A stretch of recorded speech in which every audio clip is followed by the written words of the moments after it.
As the owner of my company, Stealthy Wood, I juggle many responsibilities, and approving purchases is one of them. As Stealthy Wood grows, manual processes like recording everything on paper or in Excel are too slow. They reduce our ability to work efficiently. So automating tasks with the Purchase app will help us greatly as everything is done in just a few clicks. The implementation of a purchasing policy will also help us create budgets and keep an eye on our cash flow. And as we will keep track of everything, we'll be able to do our reports on time and with accuracy. Great, isn't it? But we won't be the only ones to benefit from this. Our suppliers will also see the advantage, giving them the possibility to deliver and track products easily. Doing so, they will verify our orders and assemble our goods quickly, making us save time and keep operations running efficiently. So let's see how we can make this happen in our Stealthy Wood database. All right, here I am on my database. So let's go ahead and see how we can create a purchase order from the Purchase app. So we're going to go straight to Purchase. And here we're going to see right away all of our requests for quotations, also known as RFQs, and purchase orders, also known as POs. So let's create a new one simply by clicking on the Create button right here. All right, so when we create a new request for quotation, the first thing we're going to want to do is add our vendor. Okay, we need to decide who we want to purchase some products from. So I'm going to choose my vendor, Azure Interior. Okay, and then after we've added the vendor, we also need to decide what products we want to buy from them.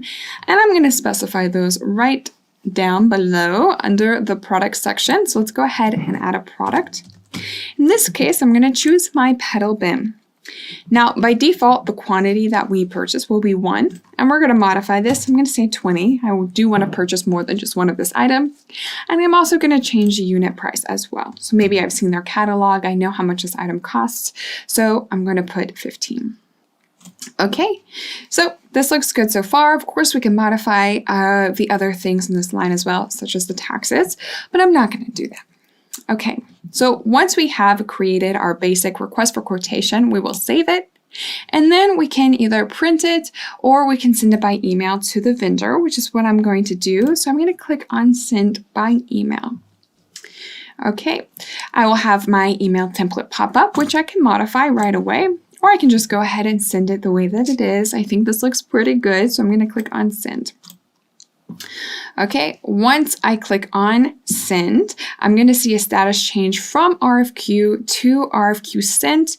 And in the chatter of the document, I'm going to see the body of the email as well as the RFQ PDF attachment. All right, so I'll be able to check that out as well. Okay, so let's say we sent it to the vendor, they agreed to sell us these items. The next logical step is to confirm the request for quotation, and Odoo will suggest that. So let's click on Confirm Order. All right, once we click on Confirm Order, we're going to see a status change again from RFQ sent to Purchase Order. And then a receipt will be created, which we see in the corner right here. But we're going to be able to receive the products simply by clicking on the button Receive Products. So let's click here. All right, we're going to be redirected to the receipt, which we can validate. So of course we can click on Edit and change the done quantity. We asked for 20 items, and we can see how many items we actually received. So I can put 20 here.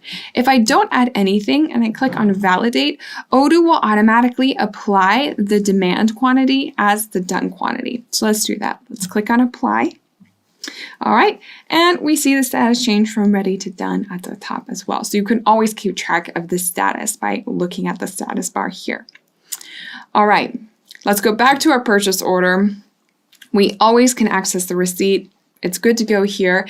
And this is just the basics for creating a purchase order. But of course, there are some other things that we can do between the request for quotation and when we actually receive the products, such as quality checks. But we're going to talk about that in another video. There are some additional things I want to show you in this video though.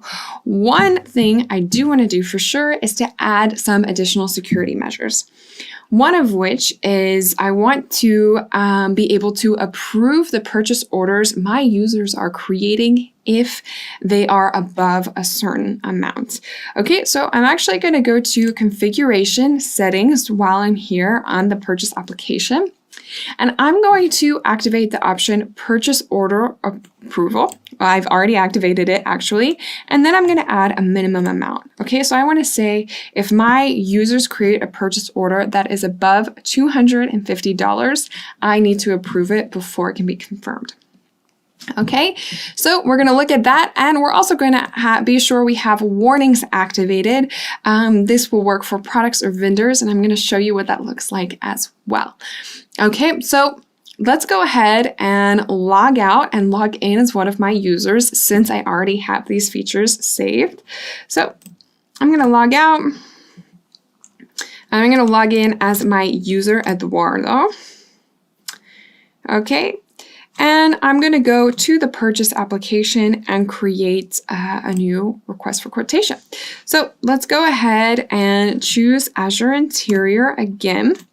And actually, I'm going to go ahead and show you that what that warning option does that we saved from the settings. So let's go ahead and go to our vendor contact template here, and we're going to jump over to the internal notes tab. And since I have that activated, I'm going to see warning on the purchase order. Okay, so I can click warning. Right now, by default, it'll be no message, but I can click on warning. I've already added a warning, no delivery after 5 p.m. on weekends. I can say, I can edit it right here. I can just say no delivery on weekends at all. So let's do that now. And then we're going to save. And when I add that vendor, whenever I add that vendor to a purchase order, I'm going to get this pop-up, warning for Azure Interior, no delivery on weekends at all. And this will be for all of my users. Whenever they add this vendor, they're going to get this pop-up, which is always good to keep in mind for future planning. Okay, so let me just remove Azure Interior again, re-add them. I get the pop-up. It's as simple as that, but it's extremely useful. So let's click on OK. Then we're going to go ahead and add our product. So I'm going to add that pedal bin. Now you're going to notice something here. The unit price is actually the same as the unit price that I added the last time. So since I was purchasing this product for the first time from this vendor, it remembered the price that I purchased this product for. And we can actually modify that on the product template. So if we go to the purchase tab, we see that the vendor was automatically added as well as the price. We can modify here if we would like to. So the next time we create a purchase order for this product and vendor combination, it will automatically apply the correct price. So that's really cool. So let's go ahead and save this. All right, and I'm going to purchase 20 of this item, of course, and we do see that the total is above $250. So we are going to need the manager approval, but let's see what that looks like. I'm going to save this. So far, it looks like just a regular request for quotation, but when I click on confirm order, we're going to see that there is a new status here, to approve. Okay, so it doesn't go directly to the purchase order, and that's for the manager. All right, again, we'll be able to see the history of this in the chatter. So RFQ to approve. So now that we see that it works, let's log out and let's log back in as the administrator. Okay, so I'm going to log in as myself. And then I'm going to go back to the purchase application and I'm going to look at that request for quotation that my user created. So first of all, I already see that the status is to approve. So let's click here. And then I'm going to have the button approve order. Since I'm an administrator for the purchase application, I have the power to approve this order. So let's go ahead and click on approve order. Then it will be moved to purchase order and we'll be able to receive the products. So let's go ahead and complete the flow. So I'm going to receive the products.